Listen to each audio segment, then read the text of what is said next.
What's going on, Kicks Gang? It's Kicks back with another video. Super excited to be back with you guys. I did take a 2 to 3 day small hiatus. I had a surgery / procedure that kind of had me down and out for the past couple days, you know, on my back. And then of course I have a lot of other medical stuff that's going on with me that I've mentioned to you guys in previous videos. But I am excited. I have had a lot of issues as far as getting sneakers.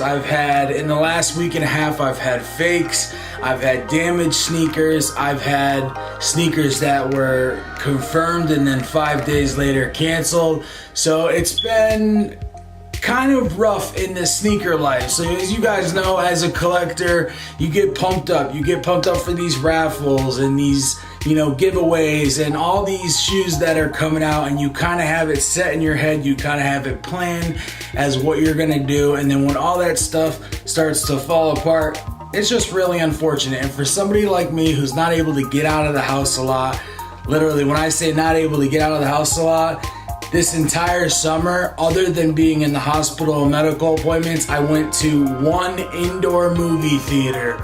No pools, no swimming, no beach, none of it, you know? And I don't want any sympathy from you guys. Sympathy is the last thing that I would ever want. I do the best that I can. I make the best of every situation.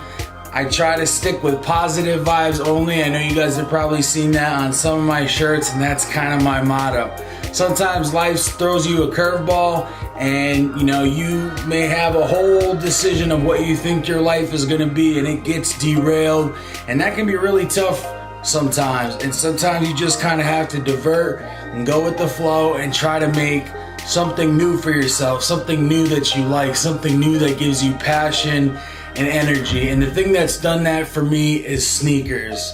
So for the typical person, hey, you don't get a sneaker, it's not a big deal. You get to, you know, you're gonna go hang out with your girlfriend, you're gonna do this, you're gonna do that. So for me, I've got two things in life that really, really, truly get me going, and that, you know, that I get happy about. One of them, I have season tickets to the Boston Celtics. Now granted, because of medical issues last year, I missed half of the season. You know, yes, it was upsetting, but you know what? I was able to sell those tickets online. I watched the games from the house, but guess what? The key to that was not that I missed half the games, but that I made half the games. I was able to be there for Paul Pierce's retirement, where they raised his number up, retired his jersey to the rafters next to all the championship flags and whatnot. So, you know, it's kind of, you know, you gotta take the good with the bad, and, you know, especially these days where there's just a lot of negative, bad things that are happening to me that are out of my control. The thing that I found is trying to just be as positive as I can possibly be. So, as you guys saw from the previous video, I got a fake that was sent back before even getting to me. I had a fake that was sent to me, and then I had to send it back. That was from StockX. Then I got 2 additional pairs of damaged Prestos, which I had to send back, all from StockX. So 4 different sneakers. I bought them, repurchased them, sent them back, repurchased them. So there were like 8 different purchases just to get 4 sneakers. And it ended up being that only 2 of those sneakers I ended up getting through them in the first place. So most of you guys are probably wondering about the Prestos. So if I'm saying this wrong, correct me, but I believe it's Men My Kicks. Great follower. He's been checking out all the videos. If you guys get a chance, if you guys see him through my people in my channel, go check him out. I believe it's Men My Kicks or Men, something like that, but you guys will be able to find it. He's got a lot of really good reviews and videos, and kind of does a similar thing to me as well. He also does a lot of on foot reviews and stuff like that, so he's got a really cool channel. So, you know, definitely go and check him out. But you guys were wondering about the Prestos, and he recommended, you know, GOAT seems to be, although a little more expensive, a lot better at actually going through the sneaker and making sure that they're good. Whereas StockX, they flip it around more real quick, they see it's authentic, and then bam, they send it off. They don't look for damage. They don't look for any of these other things. And honestly, it's only been since StockX came into the market that's been, you know, categorized as somewhat okay or as part of the standard, because prior to StockX, you didn't just look for authentication, you looked for damage. And yes, we know about glue stains, we know about scuffs. There were even some things on these new Prestos that I got from the Go app. And when I do the review on those, you guys will see that. But those are things that I will show you that are flaws from the factory, but that are acceptable. Things I can deal with. But paint being, you know, gouged off, dirt and you know, shit all over them is just not cool, okay? So then there's that. And then on top of that, Foot Action, who I never use, mostly because I'm in Connecticut and the only Foot Action is pretty close to New York City. It's almost 2 hours away in Danbury, Connecticut. If any of you guys are local, you'll know some of these towns. So unless it's a big raffle, I have put in for them, but because I don't shop there, I haven't even gotten that VIP. Now, when it comes to Foot Locker and Champs, I've spent thousands of dollars there, so of course I have the VIP. There's stores that are 2 miles down the road. I can go in and check in, and you know, I get my 9 minutes for VIP. I get my extra minute for coming and checking in the store, and a lot of times I'm able to win those raffles. But for the most part, they don't really get a lot of hype. They get some of the more, you know, some of the hyped but more general release stuff. You know, so they got the breads, they got the, I think they've only, you know, Foot Action has, or Foot Locker has only gotten one pair of Yeezys. I think they were, I'm not even sure which colorway it was. I think it was the white, yeah, the white colorway, the triple whites or the cream Yeezys, and those were everywhere. Now, Champs is a little bit better. They get most of Yeezy releases, and then Foot Locker, at least where I'm at, you know, they get a lot of the Jordan 1s and stuff like that, but any of the more limited releases, it sucks. This is the worst possible place you can be.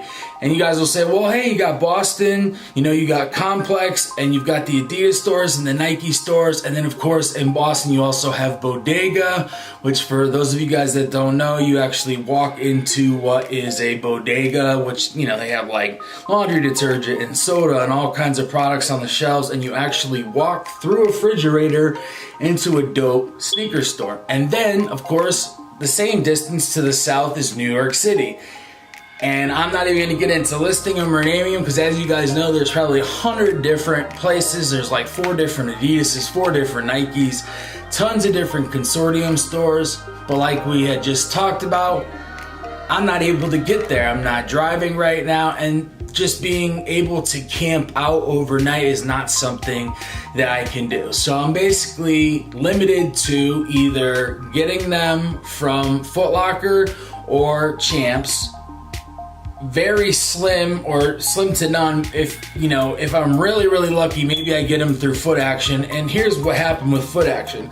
So it was the black Sport Royal suede Jordan 18s, and I'm not a big fan of Jordan 18s typically. I don't have any in my collection, but that was one of the original true OG colorways, and I really wanted it. So I went on for sneakers, I didn't get it. I went on to Foot Action and I got it. I got the confirmation, they took the money from my account. I was super pumped. So I figured, now that I've had all this crap go on with all these other sneakers from StockX and everything, now I'll be able to at least get a dope pair. At the same time, I had gotten the Puma Clyde Court Disrupts, which you guys have probably seen. If you haven't, go ahead and check back into my section of videos that I had just done, and I had done a really good review on those. And I'm gonna do my best to try to get as many on foot shots and reviews for you guys as possible. I did have a subscriber ask about that. Sometimes it is tough. I do have a cane and a walker, and there's a lot of other things that kind of affect that. So I will do my best to try to get you guys as many on foot views as possible. But getting back into Foot Action real quick. So yeah, I basically, you know, went and got them online. It wasn't a raffle or anything like that. And 5 days had gone by and I hadn't heard anything, and I still have the confirmation. I have a tracking number. I have everything. The money has been taken from my account. So I just call and say, hey, you know, are you guys shipping those out? What's the deal? And they say your order's been canceled. And I'm like, 5 days later, you didn't bother to tell me, but you took the money from my account. And it was not until I called you guys that you told me that my order was canceled. And the thing that really got me about that is when I had purchased it from Foot Action, there were still other stores that had them available that I could have gotten there from. And the reason I didn't go after those was because I already had them, hypothetically, right? So I just left it at that. And they're sold out everywhere. As you guys know, they didn't have them in many places. I could buy them for resale, but like I said, I'm not a huge 18 fan. It was a sneaker I wanted in the collection, but not something I really feel that I want to or need to pay resale for. I'd rather save my money. There's a lot of crazy stuff coming up. We got the Bread 4s. We've got another pair of, they're like Bread 4s with the graffiti type print all over them. We've got the Zebra restock. We've got the Frozen Yellow Yeezy restock, which that one I'm super pumped about. And I will buy that for resale if I'm not able to get that in the restock. The only reason I haven't gotten it and have waited is because I've known about this restock. But that is the one shoe that I will go above my typical level, and if I have to spend, you know, $400 or $500, I will be getting one, if not two pairs of that shoe. That's probably one of my favorite Yeezys of all time. As you guys have seen from a lot of the shoes I show you, I like those really colorful, flashy shoes. And I always hear, oh, well, that's not something that you can easily rock. And a lot of people like, you know, it seems like the colorways that are more monotone or blacks and whites, they sell better because you can mix them with anything. Me, I would almost wear plain clothing, white shirt, black pants, or, you know, reverse, and then just have something crazy, crazy colorful on your feet that pops. And like I said, my love for that, my love for wanting to have that just really colorful, crazy pop on my shoe stemmed from me being paralyzed. So I don't even know if I've really even mentioned that to you guys. I think I have briefly, and I've still got to do a video where I kind of talk about more of my history and how this whole thing evolved. But I was paralyzed for quite some time, and all I could wear was these ugly looking slippers. My legs were super swollen and purple and black and filled with fluid. It was really, really bad, and I was in a really, really bad point in my life. A point where if things had continued on that track, I probably would have passed away. I mean, I had gained a lot of weight. I was in an electronic wheelchair, couldn't walk, couldn't even wiggle my toes or anything like that. So once I got to Johns Hopkins, which is one of the best treatment facilities in the world, and they did a series of procedures and then also extensive physical therapy where I was inpatient in the hospital, and just was doing therapy nonstop every day. Getting me walking again was one of the greatest moments in my life outside of like graduating from basic training and being in the military and everything that I experienced in the military. But that's a double-edged sword as well, because I was also injured in the military, and it was their lack of treatment therein that actually got me really sick and really messed up in the first place. So it's kind of a mixed bag of emotions. So when it comes to the sneakers, I could never wear them. So being able to put a pair of sneakers on was just like something I was super excited about. And when you're going from being paralyzed and not being able to walk, you know, my mom was down there with me at the hospital. She was like, well, let's get some New Balance. You know, they're really good for posture. They're just a really solid shoe for somebody who is just like learning how to walk or struggling to walk. And so that's what I did. And they were literally gray and white. They were just some plain, boring sneakers. I was just happy to have sneakers on, but I wanted to show them off. I wanted them to be bright. I wanted to get something crazier, but those shoes weren't the right shoes at the time. So I had told my mom about it. She told a couple family members, and a week later my cousin sent me a pair of neon pink, neon yellow, and bright neon orange shoelaces, and I mixed and matched them and did double shoelaces, all different color shoelaces, changed them up on different days to take that boring New Balance and just kind of turn it into what I wanted to. Now later on down the road, as I progressed, I had gotten completely out of the wheelchair and stuff, and I was more so on my feet, even though I had a walker or a cane for most of those periods of time. Then I was able to say, hey, now I want to go look at a pair of sneakers. I want to look at a really cool pair of Jordans or something like that. And that is truly where my love and passion for sneakers came from.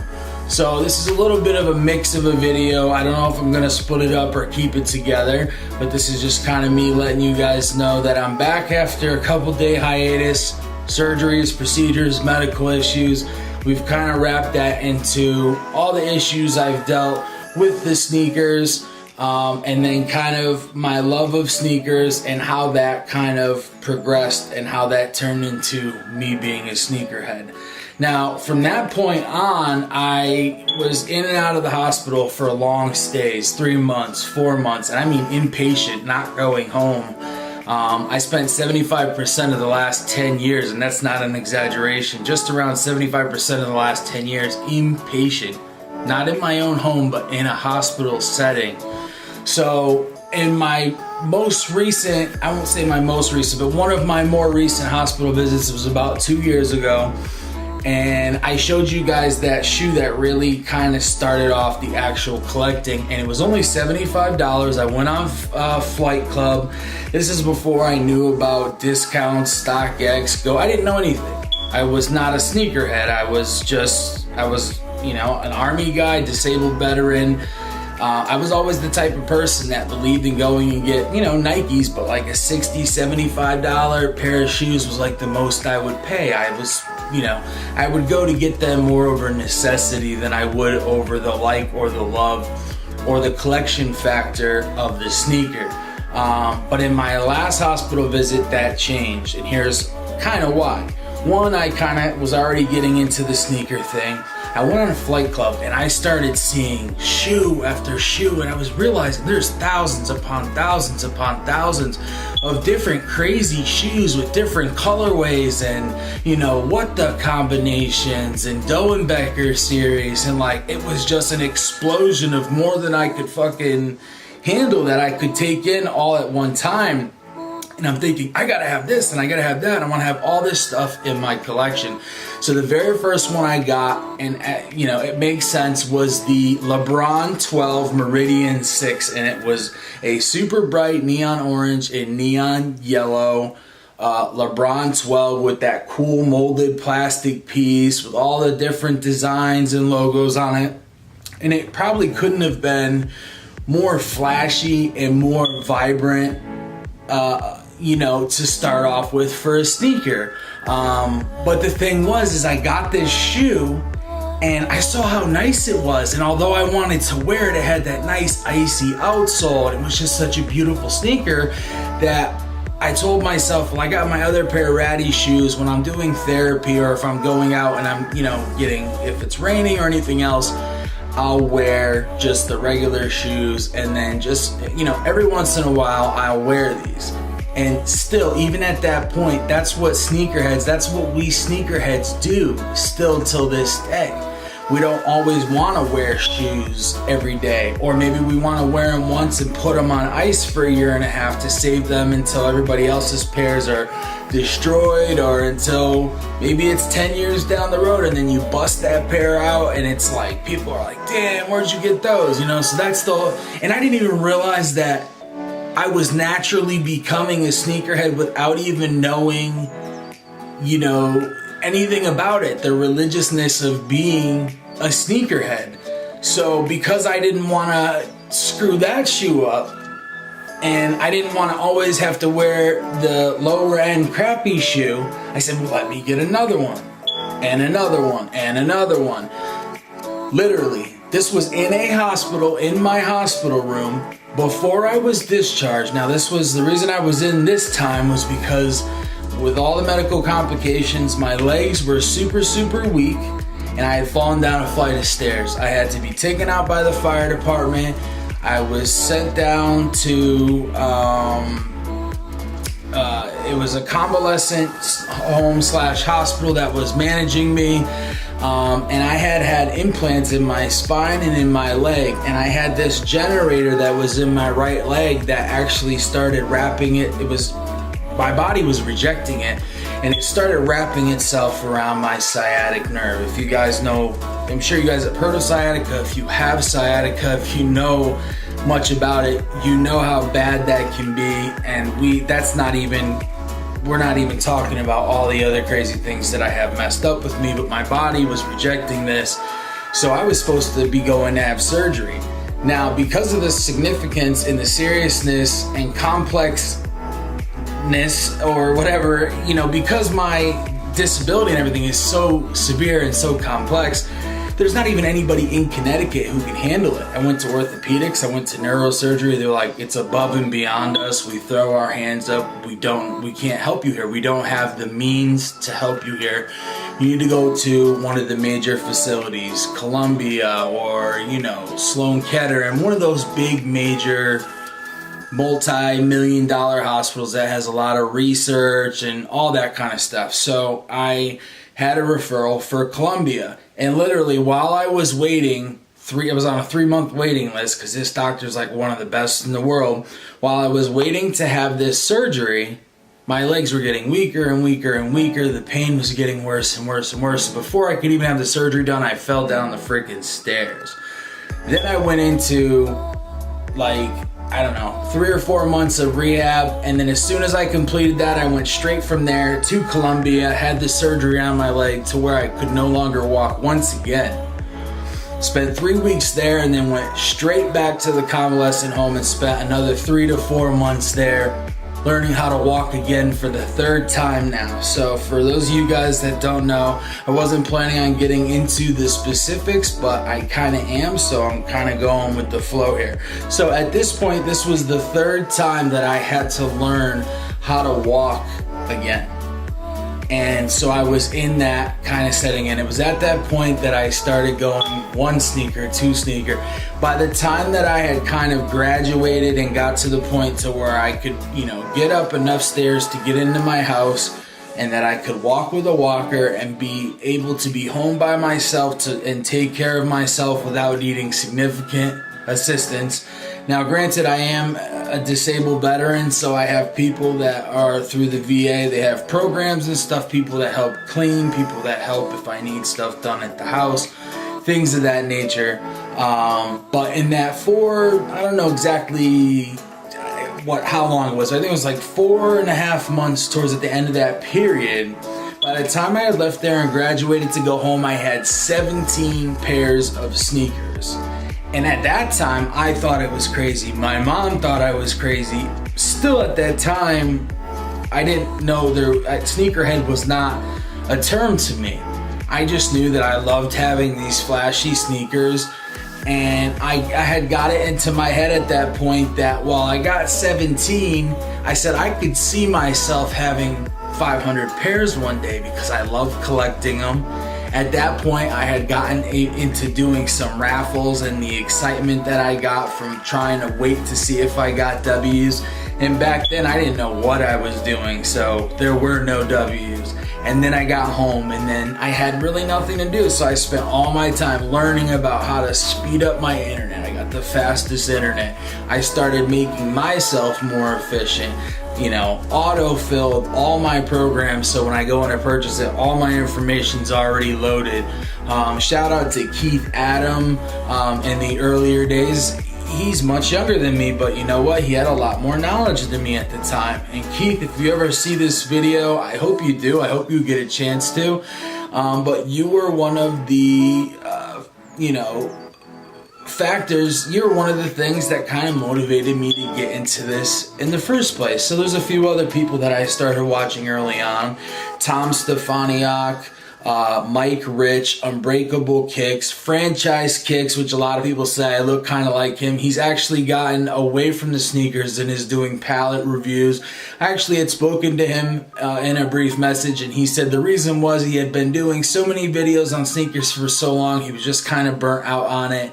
And he seemed to be enjoying and doing much better with the videos and the things that he was doing. So I respect that. But so those were some of the guys that early on really kind of got me, going, got me to learn a lot of stuff about how to cop, how to pick up. Now, when we're talking about how to cop, Keith Adam, like I said, this is why I'm shouting him out so much. He taught me autofill. He taught me page monitors. I mean, I would watch this kid's videos nonstop to learn everything that I could do as far as manual gang goes. And then I learned about bots and early pairs, and I don't believe in it. I don't believe in early pairs. I don't believe in bots. I think that takes away from the collectors that are actually trying to get the pairs, to shunt off all the pairs and give them to guys that are spending tons of money and using them to make a profit. Now, I understand that's part of the market or whatever, and it's never going to change. It is what it is, but I am a diehard true collector, and I just don't believe in it for that reason. So I feel like if you're like me and you just have a true love of sneakers for whatever your reason is, and you're a diehard collector, cool. And I respect that, and I feel like the sneakers should go to those people. Unfortunately, so there's no way to really block some of these things out. And the sad part of that is that some people, I would never do it. I hold myself to a certain standard, but some people don't have a choice. They might be a collector like you and I, and they can't get any W's. They can't cop anything because the bots are stealing everything. So what do? They go ahead and they get a bot, and then they kind of get wrapped into that, and it's kind of a mix of emotions. So it's not like I, disapprove of or dislike everybody who uses bots. Would I use them personally? No, probably not. And if I ever did, I would come clean to it and let you guys know. Another thing, am I a reseller? Heck no. Now, have there been times where I've picked up a pair for personal, or seen a pair that might have been able to make a little bit of money and wanted to go grab it to try to make some extra cash to basically throw back into my sneaker collection? Yes, on a very limited, small basis. But it's not like where, I think I've sold like 3 or 4 sneakers ever. And just to make a little extra cash and all of it went right back into my sneaker collection.